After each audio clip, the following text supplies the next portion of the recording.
Okay, hey everybody, I'm Allison Tolman with New Little Life. I'm an IBCLC and breast pump expert. And today we're going to be talking about wearable pumps. And I thought, who better to bring on and have this conversation with than one of my wonderful colleagues who does a lot of the breast pump testing with me, Jessica. So thanks for being here. And I'm going to give her a second just to introduce herself so you know a little bit more about her. Go ahead. Hey everyone, my name is Jessica Anderson. I am an IBCLC and a breast pump expert, and I specialize in wearable pumps and all of those pumps that are the pumps that we love to use but have a lot of trouble with. Yeah, we're going to be tackling a lot of the most common questions that kind of both of us see today. Jessica's also an expert in flange sizing. I don't know if you claim that, but you're like my go-to person when I have some issues with flange sizing. She just has a lot of experience there too, so that's great. So let's just dive right in because wearable pumps, I don't know about you, but this is a question and topic that I get all the time. Do you see this a lot as well? Absolutely. Everybody loves the idea of wearable pumps, especially the way that they're marketed today because they sound like the answer to pumping and breastfeeding being as much work as it is. It's not always the case, so we get a lot of questions about them every day. Yeah, I think you have a whole Facebook group for wearable pumps, don't you? I do. We have a whole group on wearable pump paperweight prevention because if you get these pumps and you're not using them correctly and you don't get them optimized, they are essentially useless. So we are there to make sure that you can get the most of the pump that you purchased. Awesome. Well, let's just like start answering questions and then we'll just get into this conversation. So, I think the first biggest thing that I hear is this claim that wearable pumps are less efficient or effective than traditional pumps. What are your thoughts there? They absolutely can be. So if you think about with a regular flange, our goal when we fit your regular flange is there's not going to be any compression of the breast tissue. If there's a lot of compression of the breast tissue, then we have the wrong flange. With a wearable pump, it is impossible to use a wearable pump without some level of compression because we are using a bra to hold it in place.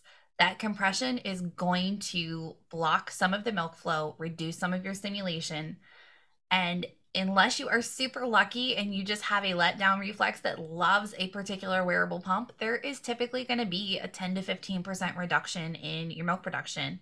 So yes, they are not as efficient. You can use them in ways that optimize that, but inherently no, they're not as efficient.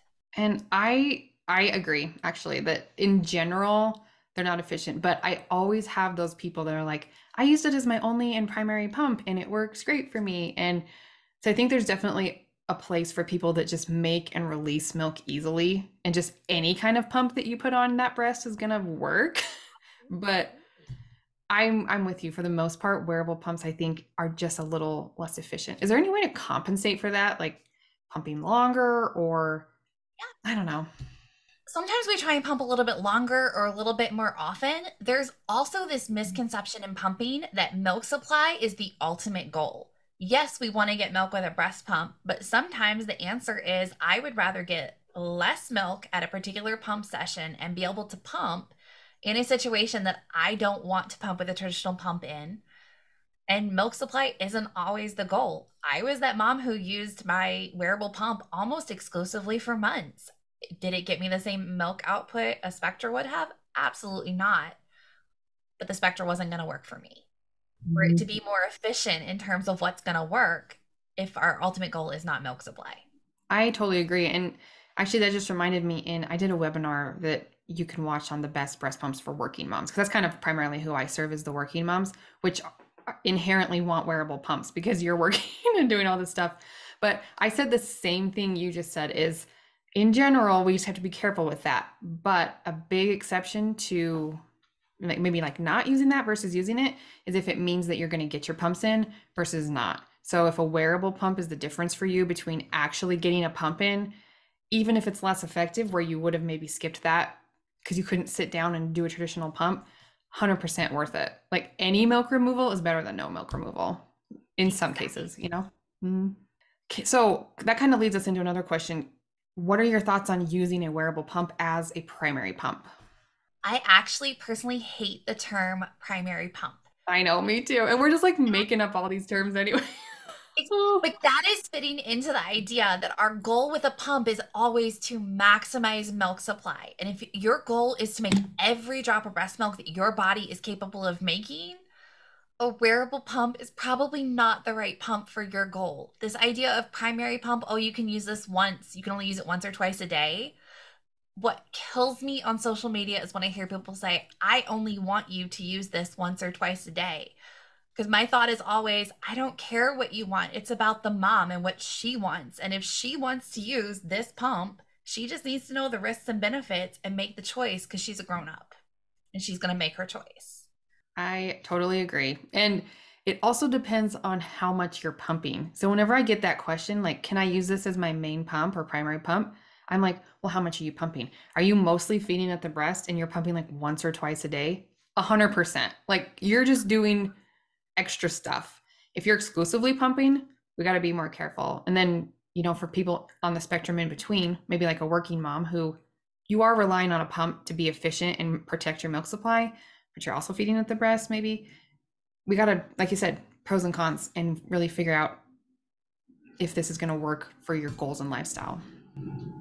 I have lots of moms who exclusively use wearable pumps. If they're doing that, though, they typically need to work with me a lot more often than my moms who are using a heavier duty traditional pump because there's going to be more hiccups. There's going to be more things we need to manage to keep that plan optimized to make that possible for them. But can you do it? Absolutely. Yeah, I'm right with you too. So I'm interested if any of these other questions that we have we disagree on, because so far we're right on the same page. But you know, this it's hard because there's not a lot of research on this topic. So kind of when you talk to different lactation consultants, and like you mentioned on social media, we're kind of just going based on what we're seeing in our individual practices. So and that varies because the population Jessica serves is not the same population that I serve. And so we're going to be seeing different things. So this generic advice is really hard to give because my opinions are kind of based on who I work with. And so are yours. And I don't know, it just makes for a tricky situation giving generic advice online. It does. Okay. Let's talk about the expensive pumps because I feel like for a while we had these $500 pumps that were kind of dominating the market. And it was either that or a really cheap knockoff from a company we've never heard of. Now I feel like there's a lot bigger spectrum and we haven't had any more $500 pumps hit the market other than those two at the beginning. They're all kind of in the middle and lower end now. Do you think expensive is better or are we kind of developing more innovation in an area that we hadn't before? I actually think we've gone from wearable pumps were a luxury item. We had, essentially two luxury pumps on the market that had pretty good performance to a more economy market. We have a lot of options that are not as good. I still have my Willow Gen 2 and went out and stocked a Willow Gen 1 that was still in good shape. And I keep those in good shape just in case I ever have another baby because those pumps are far superior to what we have on the market today. The pumps that we have on the market today are not as high quality. A lot of what you're paying for with those more expensive pumps is the warranty. And the warranty is worth its weight in gold because you cannot pack enough power into a wearable pump that fits in your bra and expect it to work and be as durable. These pumps are only rated for a couple hundred hours. A mom who's using it several times a day is going to burn through that as quickly as 80 days on one of these pumps. That is, you're going to have issues. You're going to need to replace hubs. It is not uncommon for moms to need 3 or 4 replacements if they are going to use a wearable pump for 12 to 18 months in their journey. That warranty is worth its weight in gold. And I tend to stick to the companies that I know are honoring their warranty. There is a company out there that produces pumps that I don't dislike, but they don't honor their warranty. So until they honor their warranty, they're on my no-go list because I can't trust that they're going to do right by the mom. I'm seeing that too. The little hub based pumps are tending to die a little bit more often because I feel like if you use something like a Spectra, that thing can last 2, 3 babies. Like that thing is like a workhorse. It is not. But for some reason, some of the wearables, and I don't know about you, but some seem to last longer than others. I'm not sure if that's like quality of parts that they're made with or what's happening, but it's a thing. Some of it's dumb luck. Some people get really Mhm. lucky and their hub never has any issues. It could be the way that they charge it. Maybe their electricity is more stable. Maybe they never use a battery pack with it. Other moms, just their normal use is putting that hub under stress. There's also the issue of if we wear it with the wrong bra fit or flange size, we know that it's killing these pumps. Some of these pumps, it's so predictable. If we can assess your flange size and your bra size, we can tell you exactly the time frame that pump is going to last because of the stress it's under. That's crazy. See, that's not something I've explored at all. So that's really interesting. I mean, you're making the pump work harder if you're not using it appropriately. Makes sense to me. Exactly. And these are not durable motors. I have Mhm. had engineers look at the inside of these breast pumps and tell me, like, okay, what would it take to make them better? And their answer is hundreds of dollars in improvements in quality. Well, we're Mm. not going to pay hundreds of dollars or more for pumps.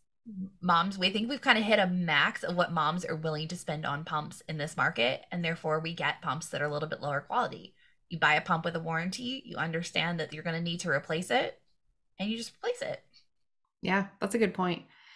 And just as a side note, if you get a used pump, it voids the warranty. So don't go out there like buying these expensive pumps on used sites. I mean, you can, there's risks and benefits there. And we have another video talking about that on the channel. But just so you know, it does void the warranty and then you're kind of on your own. So, and these do not last forever by any means. So, Nope. And the very nice mom who's telling you that she'll call in the warranty for you, she may not be able to do that. That is fraud. There's ethics behind that, and every parent has to make that choice. But most of these pumps that have smart features, it's very easy for companies to track if they've been used by a second user. They can track it, they do void the warranty, and then they do flag you in the system so that your future claims are going to be suspect. You're going to have to jump through a lot more hoops. So it's really not worth it. It's not working the way moms thought it would. what would you say is the number or maybe a percentage of pumps on the market right now that have this smart pump technology? And I know you did a video on this channel a while back talking about some of the issues that come with that. And there's good things too, but do Yeah. you think like half of them are having this smart technology, more or less? I would say currently about a quarter of our wearables have this smart Oh, technology. We're seeing a mhm. lot more non-smart wearables because there is a demand for wearables that are lower priced. And if you want a Yeah. lower price wearable, the company can cut the smart features. And for the average mom, we don't actually need the smart features. We like them. I love Hmm. my smart pumps. But you can also pump with a non-smart pump just as well. Yeah. So are the more expensive ones, you kind of classify them as like luxury pumps, which is kind of what we used to think. Are they better? Like if you have unlimited funds, would you just automatically go for those more expensive options? In your, I this is your opinion too, and I have an opinion on this as well. So, I have a very small list of wearable pumps that I would actually personally purchase for myself. Most of them are the higher end because that warranty is worth its weight in gold, like I said before. And mhm. I do like some of the features. I like some of these smart features. The technology is pretty amazing. So yes, we do still have luxury-ish pumps. I would not say that they're quite as luxury as they were a couple years ago because we have seen a decline in quality in the pumps. That's just the hard reality. Yeah, I think you're right there too. Okay, let's tackle fairly quickly because we've already touched on some of these points, some of the biggest pros and cons of wearable pumps. And then let's talk about a few brands that are on the market now and give your opinion on some of the best, maybe even worst if we want. And I'll do the same. I think that might be kind of fun, because people are going to comment that on this video is, well, you talked about wearables, but like which ones are you talking about? So we can give you some of our opinions too, and you can just take them for what they are as our opinions. So, but let's tackle pros of wearable pumps first. Pros, the fact that you can put the whole pump in your bra, no tubing, no wires, and just walk through your day doing what you're doing pumping. That is a huge perk to these wearable pumps. It makes up for a lot of the headaches. There are Agreed. definitely times when, tubing just felt cumbersome and wireless was awesome. A lot of them are completely discreet in that they fit in the shirt. And aside from a profile change, which the average person is not actually checking you out close enough to notice if it looks like you got a boob job a couple hours a day, they're just not paying that close of attention. That is allowing you to be discreet. It's allowing you to pump in all of these situations that maybe felt different. Some of the smart pumps, the ability to pump without having to push anything in your shirt is pretty awesome. It definitely makes the pumping experience even more discreet, in my Agreed. experience. Convenience, hands-free, and discreet. I would say those are probably the two biggest ones. And honestly, they're huge ones. Like I get it that moms want both of these things really bad. So Yeah. even though it's a short list, it's like a huge list. Those are Those are big things. Mhm. Some of the cons of wearable pumps. What do you think? They're not always as efficient. They That's are the biggest one. they are expensive. These are an investment. You are going to spend more money to get the pump up front. You're going to spend more money on replacement parts. Even if Mhm. insurance companies are supposed to cover that, they don't cover it the way that they're supposed to. So there's going to be more money. There are luxury pumps out there that easily cost $100 a month in parts and replacement fees that you're going to have to keep up with to keep your pump running. It's an investment, and that is pretty expensive. There's a steeper learning curve. You're not going to pull your wearable pump out of the box, slide it in your bra like the marketing shows without even looking at it. It's my favorite with the marketing. Just going to shove it in there and not even look what's happening and go on about my day. That is not how it really works. There is a learning curve, and you typically have to pay far more attention to it over the course of your pumping journey than you do a standard pump to keep it working. I think another big one for me too is flange sizing. It is so flippin' hard to get a good size and a good fit when you cannot see anything. That's kind of your area, so take that So one away. I will actually argue it is not as hard as people make it out to be if you You know what actually, you're yeah. looking for. You Mhm. cannot buy these finicky wearable pumps and expect your hospital LC or your private practice LC who doesn't specialize in pumping, who doesn't have these machines, has not used them with hundreds, if not thousands of moms to be able to do that reliably. That is an unrealistic expectation that moms have. You are going to have to seek out somebody who actually specializes in it and knows how to do it. I size people for these pumps all day long. I teach other professionals to do it all day long. It is not actually rocket science, it's just a learned skill. And if you want to use these pumps, I would argue that part of that cost you're going to pay for is you're going to have to seek out the right support for it. You're going to need somebody. I mean, you can see behind me, there's thousands of dollars of pumps. I don't even want to tally up that number because it'll probably make me Yeah. sick if I look at what I actually spend on pumps on a routine basis. I just close my eyes and put the credit card in and don't worry about it. But if they're not doing that, you cannot expect them to be able to operate all these machines. If you're having problems with it, you need to go get an expert in it. Mhm.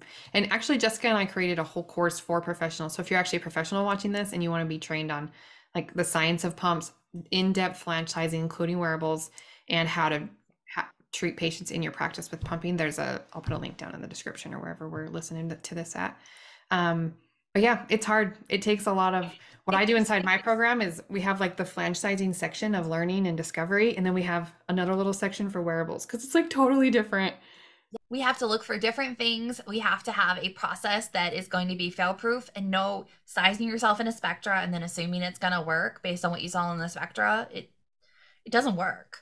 We clean up those messes every single day, and there are dead hubs out there with sad moms to show for it. Yeah. Oh, such a hard thing.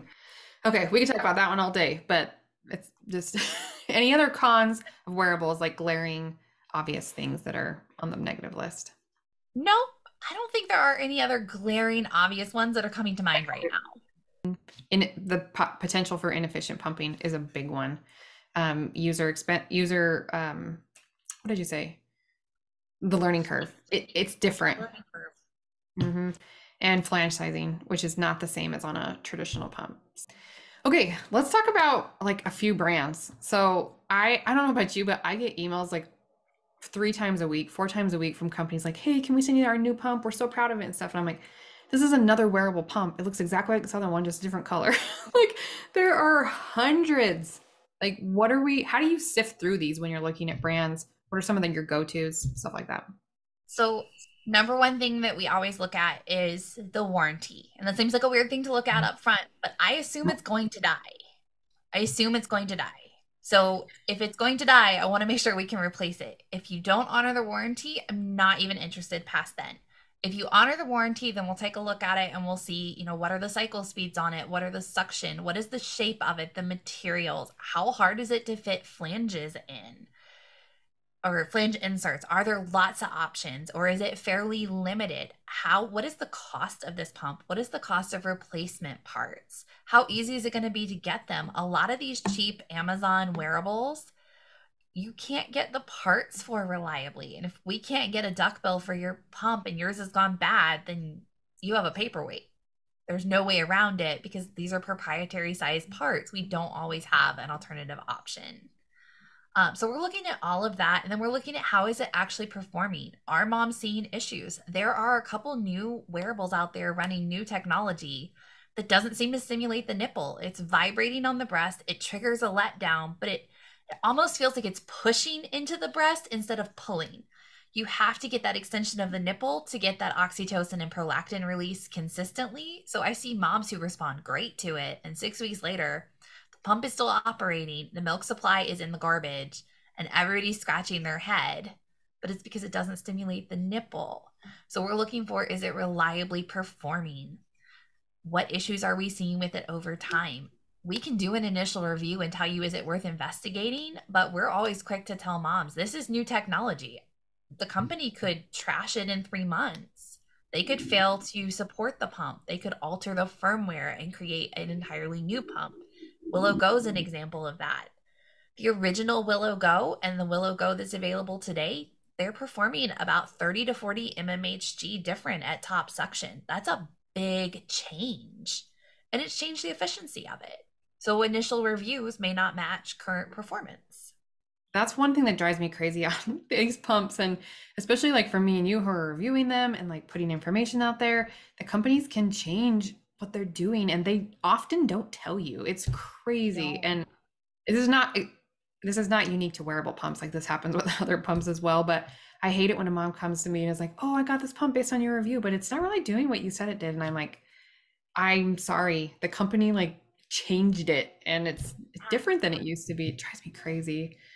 So what are some of your like favorite pumps on the market or that you've seen are working for a lot of moms? I still love Willow 3.0 and Willow Go. They have their issues. I'm very open about my issues with them, but they do still allow pumping in situations. Willow 3.0 can allow leak-free pumping in any position. Willow Go has the closest vibration to a Spectra. It proves effective for a lot of people. I love the Zomi Fit. It's definitely one that I'm finding I'm recommending more and more and seeing good results with as moms are, they need a slightly lower end price and they need a more cost effective long term expense. And it's been great. It's not as smart as some of the wearables, but it's a pretty solid option. The Tommy Tippy made for me wearable, I actually really like it. It's tricky to get started with, similar to the Willow 3.0.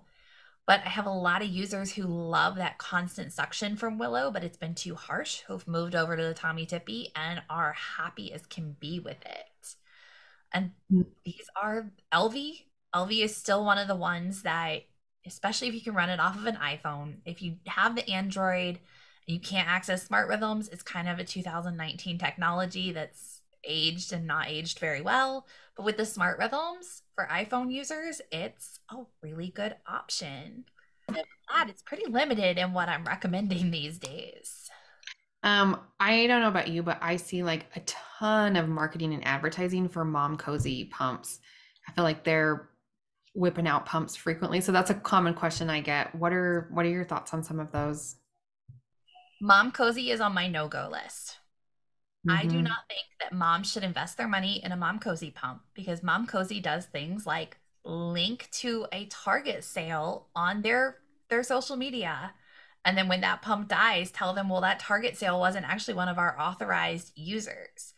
But you told moms to go get it from there. So you set them up for failure. They deny their warranty. They told me Hawaii wasn't a US state and that I was trying to defraud them when a Oh, pump I was testing died. It was news to me that we weren't a US state, but it is, yeah, interesting. they they don't honor their warranties. 9 times out of 10, you're not going to get warranty coverage. So I don't care how well the pump performs in the immediate, it's not going to work long term. And the Mom Cozy M5 is killing supplies if you use it more than once or twice a day because it's one of those push not pull weird technologies. They're calling it suckle not suck. It's not stimulating the nipple. The only people Mm. getting nipple stimulation are my elastic moms who are getting sucked into that diaphragm that acts like an accordion on the nipple. It is a disaster. So I will not recommend Mom Cozy And I will tell anyone who asks me about it, I don't think you should do this. I think it's a bad idea. It's a bad investment. This is a classic example of like some of the pumps are not inherently bad. Some of them are doing some weird things, which is interesting, but it's like the company may not be a good one to get in bed with on an investment like that. Even though they are like relatively inexpensive pumps, but yeah, it's I'm with you there. And there's a lot of other companies that I've just like never heard of or that just have one thing, like they just got a patent from somewhere and manufactured a pump and now they're selling it. How do you usually approach pumps from unknown companies? I would tell moms it's a gamble. If they have something about their pump that is so unique, it looks so novel, and it might meet your need, then you can choose to gamble your money.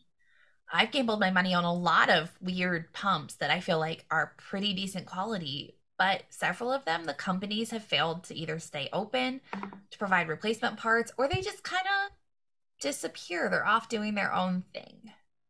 They're not really worried about this pump because they're not really a pump company. They're just somebody who found an item they could sell.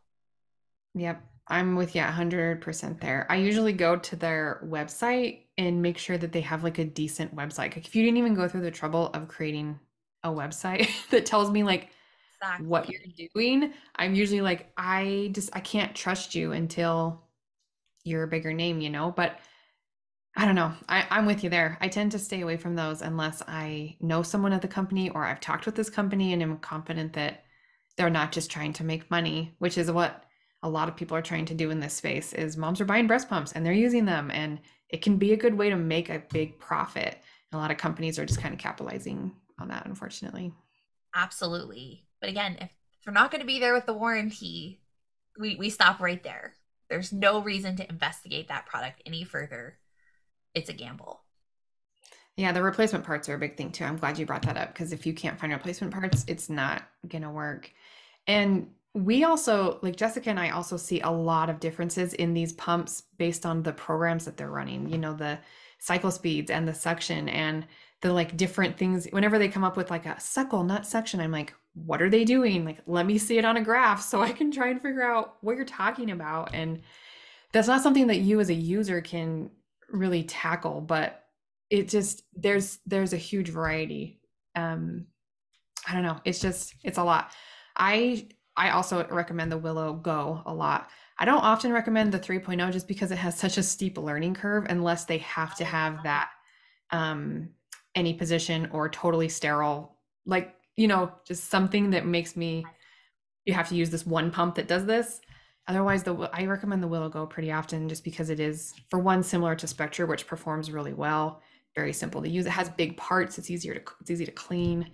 Um, you know, that kind of thing. I like the LV too, although it's tricky for that gentle suction is really unique. And I don't know if you see this, but I find that people have a lot hard time going from a strong like tabletop pump to the LV and back and forth just because the feel is so different. What do you think there?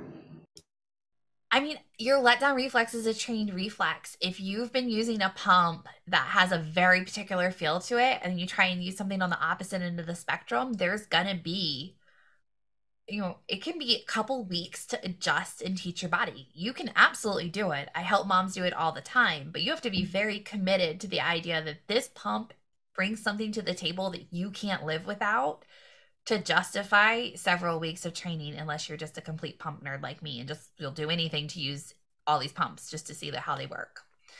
If you're not there, then it's steep. LV, I will say I'm not seeing that issue as much with the Smart Rhythms and their new cushions. That's good That to has been know. a game changer. Smart Rhythms with the new cushions, I would not. I almost treat it like two separate pumps. You've got LV on Android that's still the 2019 technology. Then you've got new LV that's over here doing some really cool things, but only for certain users. Yeah, which is kind of a bummer, but it's a step in the right direction. So, yeah, I think you hit it on the head when you said if you're doing pumps on opposite ends of the spectrum. I think that, the 2019 LV, which is still kind of what it is a very gentle pump. You almost can't feel it. And for a lot of women who are using pumps on the other end of the spectrum, that's a very difficult jump to train your letdown how to do that. So, but for someone who likes a really gentle suction, who's using really low settings on their pump, like it like that seems to be really effective. So I just actually ran a bunch of tests on those smart rhythms last week. So I'm just kind of going through that data, but it looks cool. It's really cool. I am seeing a lot more success with that pump. Elfie had kind of been stuck in the corner for me. I just, Mhm. with old technology, it wasn't really worth $500 anymore. Now it's kind of coming back out. It may have redeemed itself in my eyes. Yeah, I think we're like So on the I'm upturn. excited about Are you seeing less leaking from that pump? I know that's like the number one complaint with that it. pump. Yes. I am seeing a Me lot too. less leaking and not just with their heavy letdown. So I think there was something in the pattern and it not letting the duck bill open. The duck bill movement is different with the smart rhythms. So It interesting. works Yeah, the there's same. something I'm seeing the same thing. So I was curious to ask you about that too. Hmm. Yeah, I think it's a good thing. So I think we got to wrap it up here because we could probably talk forever about Yeah. wearable phones, but um, I don't know. Any thoughts on wearables that we didn't cover? I know we kind of just hit the surface here, but any other important things that users should know when they're trying to decide wearable or not, or troubleshooting one of their wearables? Um, I mean, I think you really need to think about what is it that you need? Is it that you actually need wireless, hands-free, smart, or are you seeing marketing that is selling you a marketing perspective? All of these companies are marketing these pumps in ways that make me shake my head. They're not marketing them as what they really are, is the potential for freedom with a steep learning curve and a lot of expense and a lot of time you're going to invest. If you're not sure, talk to somebody. Let's find out if this pump actually fits your goals. Is it going to be worth it? Because if not, there are other options out there that may be that perfect fit you were looking for to give you almost as much freedom. It just might have a little tubing, which we can work with. Yeah, I'm on the same page. I don't know. I'd be curious to hear your thoughts on this too. But if someone comes to me and they're choosing between pumps, the first question is, what are your goals? And if you do not absolutely need or really like want that wearable thing, I almost always recommend a non-wearable. Are you in the same boat there? I mean, a lot of my clients are coming to me because I am an expert in wearables and they want a wearable. So I still recommend them a lot after having those difficult conversations so that it's an informed choice. I'll tell you the truth about them and then help you use them. But the truth is, they have a lot of issues. If you're looking petrified when I tell you these issues and you're like, I can't deal with that, then no, I'm not going to recommend a wearable for you. I'm going to recommend any number of amazing portable pumps we have out there that I can modify and help you use almost as easily, if not So more. you hit on another topic there. Wearable, how comparable is that to a portable pump with cups? Like, is that even in the same realm? It is getting to be. This is one of those weird market developments. Mm. Wearables were better than portables in 2019 when I had my last baby. Yeah. Today, it's getting really neck and neck. And there are definitely times that I would say a portable is going to beat out a wearable without the same expense and learning curve because the portables and the accessory market for that has exploded. This was not technology that developed in a like normal pattern. Portables should have been, optimized before we had wearables. That Yeah. makes sense, but that's not how the market developed. So is it the actual portable pump that you feel like has made that biggest difference, or is it the cup tech? I feel like the cups are kind of just a cup, like a cup is a cup for the most part. I know there's some variety there. What do you think? We're seeing the cup technology change. The silicone technology is changing. We're not stuck with a handful of cups. We have a handful of cups that look very similar, but they've all been optimized for these different pumps, which is allowing us to kind of bridge that gap between flange and cup as much as we can conceivably do at a price point that we simply couldn't do before.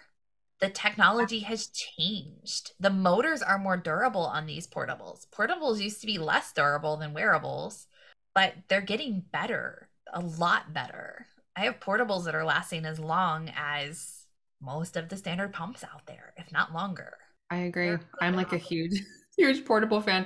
Now, but I do feel like there's a huge discrepancy in the portable pumps quality and longevity. Like some of them are like great and we're loving them, and some of them are like gar garbage, you know? we have garbage, traditional pumps too. You're right. There's You're right.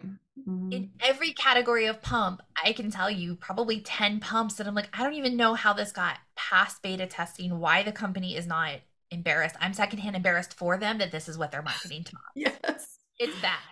But there are other companies that are doing the right thing and they're making the improvements. And is it a small number of pumps? Yeah, just like wearables, it's a small number of quality options. But you can't have 100 different breast pumps on the market in one country and expect 100 different quality options. That is never how it's going to work. It's always Yeah. going to be a handful of big names who are doing it right, and then other people who are doing other things. Yeah, I agree. Oh, there's just like so much to talk about. And I don't know, but wearable pumps, I get so many questions because so many moms want these. So thanks so much for just coming on and having a chat together and letting me pick your brain a little bit on these talk. Actually, me and Jessica talk quite often on pumps, so we're like Yeah. on a lot of the same pages here because we do a lot of testing together and stuff too. But I'm gonna put some links down below for both Jessica and I. If you need help in pumping, you can contact us. We do some different stuff, which is actually pretty cool. If you're a working mom looking for long-term support, you can reach out to me. If you need some help with an individual consult, you have some pumping problems, you want like that one-on-one with a lactation consultant, reach out to Jessica because she really is a pumping expert. Well, we both are, and they're few and far between to find someone in lactation who's also skilled with pumping. So anything else you'd like to add before we end the video for today? I think that's about it. Thank you so much for having me today. It's been so fun, and we'll do this again. If you want to hear more from Jessica and I, or if you have other topic ideas for videos, go ahead and drop that in the comments below. Otherwise, we'll see you later. Bye.